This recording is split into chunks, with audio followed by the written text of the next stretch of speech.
स्वागत है आप सभी लोगों का आज के इस मॉक टेस्ट में। आप सभी लोगों को पता ही होगा कि हमारी आरपीएफ कांस्टेबल की प्रैक्टिस सेट मॉक टेस्ट की जो सीरीज चल रही है उसमें ये हमारा मॉक टेस्ट नंबर 6 रहने वाला है। ये जो मॉक टेस्ट होता है आपके ग्रुप डी और एनटीपीसी के लिए भी हेल्पफुल रहने वाला है और आरपीएफ वाले बच्चों के लिए तो मोस्ट इम्पोर्टेंट ही है।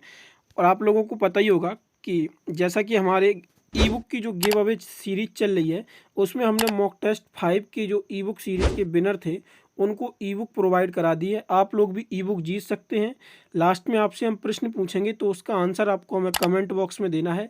जिसके भी आंसर सही होंगे उसको हम रैंडमली एक किसी बच्चे को सिलेक्ट करेंगे और उसको हम ई बुक वो फ्री ऑफ कॉस्ट देंगे। तो आप लोग भी जीत सकते हैं, बस कमेंट बॉक्स में आपको आंसर देना है। आप लोगों को ये भी इन्फॉर्मेशन दे दें कि ये जो वीडियो का पीडीएफ होता है हम आपको टेलीग्राम चैनल पर प्रोवाइड करा देते हैं। तो टेलीग्राम चैनल का लिंक आप लोगों को डिस्क्रिप्शन में और कमेंट बॉक्स में पिन कर रखा है, तो उसको आप ज्वाइन कर लीजिए। वहाँ पे आपको ये पीडीएफ प्रोवाइड करा दिया जाता है। तो चलिए चलते हैं पहले प्रश्न की तरफ। पहला प्रश्न है हमारा, 2019 में पद्मश्री से सम्मानित नर्तकी नटराज का संबंध किस शास्त्रीय नृत्य से है। तो 2019 में जो पद्मश्री से सम्मानित किए गए थे नर्तकी नटराज, इनका संबंध किस शास्त्रीय नृत्य से है। तो इसका राइट आंसर होगा भरतनाट्यम।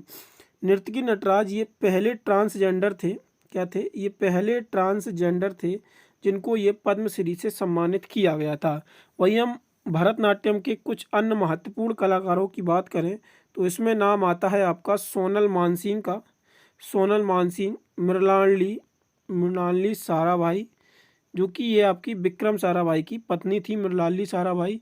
अगला नाम आता है लीला सैमसन का, लीला सैमसन। और जो फोर्थ नेम है वो है आपका यामिनी कृष्णमूर्ति का। किसका? यामिनी कृष्णमूर्ति। ये आपके भरतनाट्यम से संबंधित महत्वपूर्ण नाम है। अगला प्रश्न देखते हैं। अगला प्रश्न है, अगर आप लोगों ने अभी तक चैनल को सब्सक्राइब नहीं किया है तो प्लीज़ आप लोगों से रिक्वेस्ट है कि आप लोग चैनल को सब्सक्राइब जरूर कर लें, जिससे आप लोगों को वीडियो का अपडेट सबसे पहले मिलता रहे। गरीबी हटाओ किस पंचवर्षीय योजना का लक्ष्य था।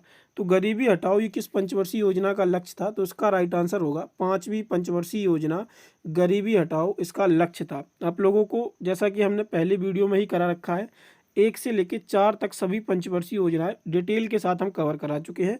तो अभी इस क्वेश्चन के साथ हम 5, 6, 7, 8 ये सारी देख लेंगे। तो 5वीं पंचवर्षीय योजना जो थी इसका गरीबी हटाओ तो लक्ष्य था ही, और इसका जो टेन्योर था वो क्या था। तो 1974 से लेके 1978 तक, 1974 से 1978 तक इसका टेन्योर था। प्रधानमंत्री कौन सी इस समय? तो इंदिरा गांधी इस समय प्रधानमंत्री थी। इसी पंचवर्षीय योजना में जो मॉडल था वो डीपी धार मॉडल पर आधारित थी। किस पे? डीपी धार मॉडल पर आधारित थी। और इसी पंचवर्षीय योजना में गरीबी हटाओ, आत्मनिर्भरता की प्राप्ति, 20 सूत्री कार्यक्रम और पॉपुलेशन रिडक्शन जैसे कार्यक्रम 5वीं पंचवर्षीय योजना में लाए गए थे। और एक प्रश्न आपका और बनता है कि कौन सी पंचवर्षीय योजनाओं के बीच में आपका रोलिंग प्लान लाया गया था। रोलिंग प्लान जो कि 1978 से 80 तक ये रोलिंग प्लान था। तो ये कौन सी पंचवर्षीय योजना के बीच था। तो 5वीं और 6वीं पंचवर्षीय योजना के बीच आपका रोलिंग प्लान लाया गया था। ये भी आपको याद रखना है। इसके बाद हम आगे देखते हैं 6वीं पंचवर्षीय योजना। तो 6वीं पंचवर्षीय योजना का जो टेन्योर था वो क्या था। तो 1980 से लेके 1985 तक 6वीं पंचवर्षीय योजना का समय था। इंदिरा गांधी इस समय प्रधानमंत्री थी।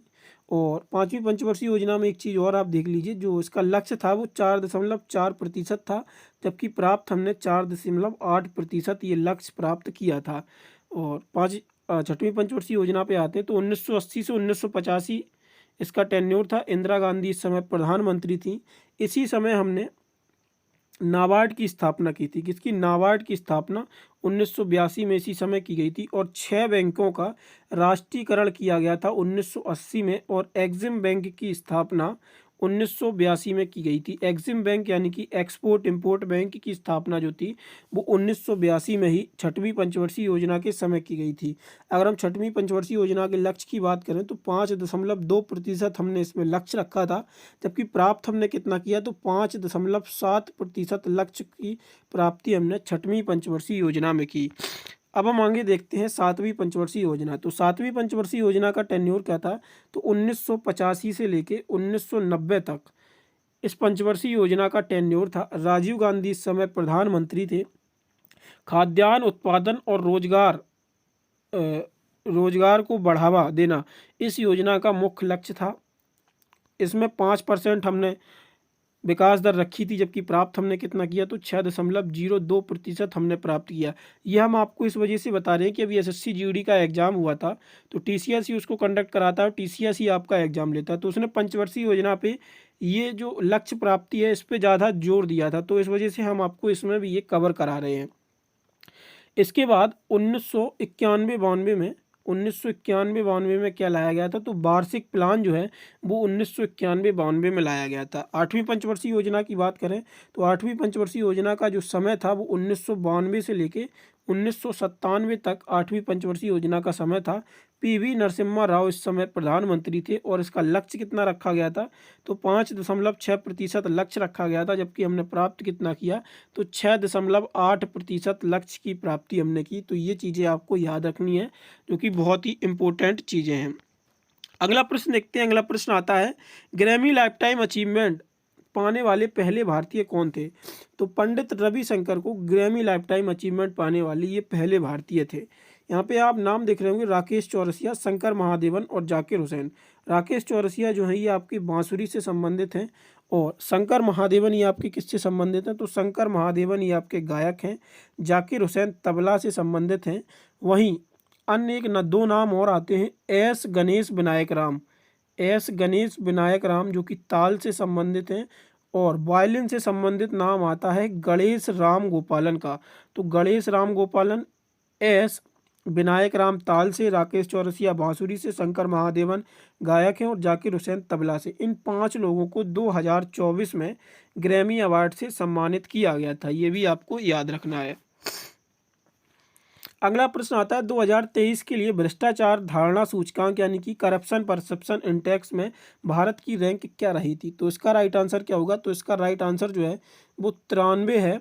भारत की रैंक जो थी भ्रष्टाचार धारणा सूचकांक में 93 रही थी। कल के जो मॉक टेस्ट 5 था उसमें हमने आपको कुछ महत्वपूर्ण इंडेक्स कराए थे। तो उसमें क्या था, एक तो आपको हमने कराया था वैश्विक ऊर्जा संक्रमण। तो वैश्विक ऊर्जा संक्रमण में भारत की स्थान क्या रहा था तो वो 61वां रहा था। इसके बाद हमने आपको कराया था साइबर क्राइम में भारत का क्या रहा था तो साइबर क्राइम में जो भारत का रैंक रहा था वो 10 रहा था। इसमें टॉप पर कौन रहा था साइबर क्राइम में तो वो रसिया रहा था साइबर क्राइम में टॉप पर। वहीं अगर हम ग्लोबल हंगर इंडेक्स की बात करें तो उसमें भारत का स्थान क्या था तो उसमें भारत का स्थान 105वां था। और जो अन्य एक इंडेक्स था वैश्विक नवाचार सूचकांक में भारत का स्थान क्या था तो वैश्विक नवाचार सूचकांक में भारत का जो स्थान था वो 39 था और करप्शन परसेप्शन इंडेक्स में ये आपका 93 था। अगला प्रश्न देखते हैं। अगला प्रश्न आता है सांची को यूनेस्को में किस वर्ष शामिल किया गया था? तो सांची को जो यूनेस्को में शामिल किया गया था वो 1989 में शामिल किया गया था। इसी के साथ 1983 में यानी कि 1983 में हमने ताजमहल और आगरा का किला, अजंता की गुफाएं और एलोरा की गुफाओं को शामिल किया था। वर्तमान समय में यूनेस्को की जो साइट है वो कितनी है तो 43 है और 43वीं जो लेटेस्ट साइट है वो कौन सी है तो ये आपकी मोइदम है जो कि असम में स्थित है। यूनेस्को का मुख्यालय कहाँ पे है तो पेरिस फ्रांस में यूनेस्को का मुख्यालय है। अगला प्रश्न आता है कबड्डी में पुरुषों के ग्राउंड का माप क्या होता है? तो कबड्डी में जो पुरुषों के ग्राउंड का माप होता है वो 13 × 10 मीटर ये पुरुषों का माप होता है। वहीं अगर हम फीमेल की बात करें तो फीमेल का जो होता है वो 12 × 8 मीटर फीमेल ग्राउंड होता है। वहीं इसमें हम अगर समय की बात करें तो जो पुरुष में समय होता है वो 40 मिनट होता है और महिलाओं में जो समय होता है वो 30 मिनट होता है। कबड्डी से संबंधित एक बहुत इंपॉर्टेंट टूर्नामेंट आता है जो कि प्रो कबड्डी लीग। इसकी शुरुआत कब हुई तो इसकी शुरुआत जो है वो 2014 में की गई थी। अगला प्रश्न देखते हैं भारतीय संविधान के किस भाग में संविधान संशोधन का वर्णन मिलता है? तो किस संविधान में संविधान संशोधन का वर्णन मिलता है? तो इसका राइट आंसर क्या होगा? तो इसका राइट आंसर होगा भाग 20 में संविधान संशोधन का वर्णन मिलता है। और संविधान संशोधन हमने किस देश से लिए है ये हम आपको करा चुके हैं। मॉक टेस्ट 3 में ये प्रश्न कराया था तो ये हमने साउथ अफ्रीका से संविधान संशोधन को लिया था। वहीं अगर हम भाग 15 की बात करें तो इसमें आपका आता है निर्वाचन। भाग 17 में आपकी राजभाषाएँ आती हैं और भाग 18 में ये आपका आपातकाल है। अगर स्टार्टिंग के कुछ महत्वपूर्ण देखें तो पहले भाग 1 में आता है राज्य और उसका संघ क्षेत्र, दूसरे में आपकी नागरिकता आती है, तीसरे में आपका मौलिक अधिकार आता है, चौथे में आते हैं राज्य के नीति निर्देशक तत्व, पांचवें में आपका संघ आता है और छठवें में राज्य आता है। तो ये भी आपको याद रखना है। अगला प्रश्न देखते हैं। अगला प्रश्न है पानी के शुद्धिकरण के लिए कौन सी विधि प्रयोग में लाई जाती है? तो उबालना, छानना, जीवाणु विहीन करना और उपरोक्त सभी। तो पानी को शुद्धिकरण के लिए ये आपकी सभी विधि, जो उबालना, छानना, जीवाणुहीन करना, ये तीनों विधियों से पानी के शुद्धिकरण किया जा सकता है। अगला प्रश्न देखते हैं। अगला प्रश्न आता है निम्नलिखित में से कौन कृष्णा नदी की सहायक नदी नहीं है? तो कृष्णा नदी की इनमें से कौन सी सहायक नदी है नहीं है? तो टैगोन नदी जो है ये आपकी कृष्णा नदी की सहायक नदी नहीं है। बाकी भीमा, कोयना और तुंगभद्रा ये आपकी कृष्णा नदी की सहायक नदी हैं। और कृष्णा नदी पर जो प्रमुख बांध बने हैं, एक तो उसमें कोयना बांध आता है और तुंगभद्रा बांध, ये तो आपको ऐसे ही याद हो जाएगा। इसके बाद जो महत्वपूर्ण बांध आता है कृष्णा नदी पे वो आता है नागार्जुन सागर, अलमाटी बांध, ये भी आपको याद रखना, और कोयना बांध, तुंगभद्रा बांध, ये भी आपको देखना है। अगला प्रश्न आता है यूपीआई का पूर्ण रूप क्या है? यूपीआई का जो पूर्ण रूप होता है वो यूनिफाइड पेमेंट इंटरफेस होता है। तो इसका राइट आंसर क्या होगा? ऑप्शन डी जो है वो इसका राइट आंसर होगा, यूनिफाइड पेमेंट इंटरफेस। और यूपीआई की शुरुआत कब की गई थी? तो 11 अप्रैल 2016 में यूपीआई की शुरुआत की गई थी। यूपीआई को मैनेज कौन करता है? यूपीआई को एनपीसीआई के द्वारा मैनेज किया जाता है, national payment corporation of India, यानी कि राष्ट्रीय भुगतान निगम के द्वारा यूपीआई को मैनेज किया जाता है। और एनपीसीआई की स्थापना कब हुई थी? तो ये दिसंबर 2008 में एनपीसीआई की स्थापना की गई थी, दिसंबर 2008 में। और इसका हेडक्वार्टर कहाँ है एनपीसीआई का? तो इसका हेडक्वार्टर जो है वो आपका मुंबई में स्थित है, एनपीसीआई का हेडक्वार्टर। अगला प्रश्न देखते हैं। अगला प्रश्न है हमारा निम्नलिखित में से कौन सा स्थल महाराष्ट्र में स्थित है? तो यहाँ पे आपके 4 स्थान दिख रहे होंगे, कायदा, चिरान, इमाम गांव, राखीगढ़ी। इनमें से कौन सा आपका महाराष्ट्र में स्थित है? तो इसका राइट आंसर क्या होगा? तो इसका राइट आंसर होगा इनाम गांव जो है आपका ये महाराष्ट्र में स्थित है। बाकी कायदा जो है ये आपका कायथा एमपी में स्थित है। और चिरांद जो है ये आपका बिहार में स्थित है। राखीगढ़ी ये आपका हरियाणा में स्थित है। अगला प्रश्न देखते हैं। अगला प्रश्न आता है हमारा मोहम्मद बिन तुगलक दिल्ली की गद्दी पर, यहाँ पे ये गद्दी होगा, गाड़ी है दिल्ली की गद्दी पर कब बैठा? तो मोहम्मद बिन तुगलक जो है वो दिल्ली की गद्दी पर कब बैठा? तो इसका राइट आंसर क्या होगा? तो इसका जो राइट आंसर है वो आपका होगा 1325 से 1351 तक जो है मोहम्मद बिन तुगलक दिल्ली की गद्दी पर बैठा।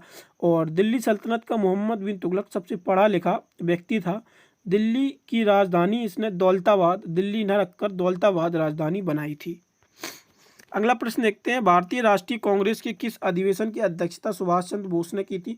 तो सुभाष चंद्र बोस के द्वारा किस अधिवेशन की अध्यक्षता की गई? तो यानी कि जो हरिपुरा अधिवेशन था इसकी अध्यक्षता की गई थी। और कोलकाता का जो हुआ था 1896 में, तो एम.आर. सयानी के द्वारा इसकी स्थापना की गई थी। और बेलगांव का जो अधिवेशन हुआ था 1924 में, ये महात्मा गांधी के द्वारा बेलगांव सेशन की अध्यक्षता की गई थी। वहीं कानपुर का जो 1925 में हुआ था इसकी अध्यक्षता जो है वो सरोजनी नायडू के द्वारा इसकी अध्यक्षता की गई थी।